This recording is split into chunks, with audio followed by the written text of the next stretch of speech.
आज दिवसाढवळ्या पाकिस्तानला तारे दाखवलेले आहेत।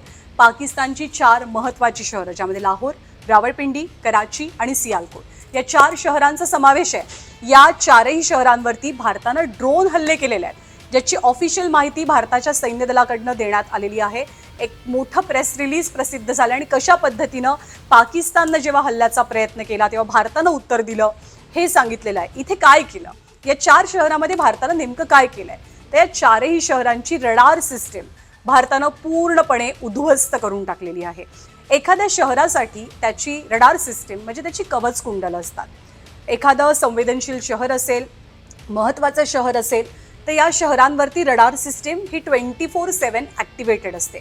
रडार सिस्टीम नेमकं काय करते, तर शत्रू देशाचं कुठलं मिसाईल, शत्रू देशाचं कुठलं फायटर फ्लाईट हे आपल्या दिशेनं झेपावतंय का, आपल्यावरती हल्ल्याची संभावना आहे का, शक्यता आहे का, याची प्रत्येक क्षणाची माहिती अलर्ट राहून आपल्या सिस्टीमला देत असतं। त्यामुळे यांना कवच कुंडल रडार सिस्टीमला मानलं जातं।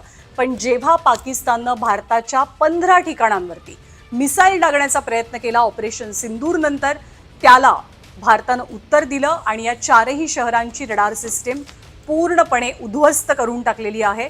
त्यामुळे पाकिस्तान बिथरून गेलाय। नेमकं काय करायचं आहे, आता पुढची स्ट्रॅटेजी काय कशी असायला हवी, भारताला उत्तर कसं द्यायचं हेच पाकिस्तानला समजत नाही, कारण त्यांची कवच कुंडलच भारतानं हिरावून घेतलेली आहेत। आणि अर्थातच आमच्या सामान्य नागरिकांना जर तुम्ही टार्गेट कराल तर आम्ही सुद्धा तितकंच चोख प्रत्युत्तर तुम्हाला देऊ, हे भारतानं आधी स्पष्ट केलेलं होतं। पहलगाममध्ये सुद्धा निष्पाप भारतीयांचा बळी घेतला गेला, 25 भारतीय आणि 1 नेपाळी नागरिक।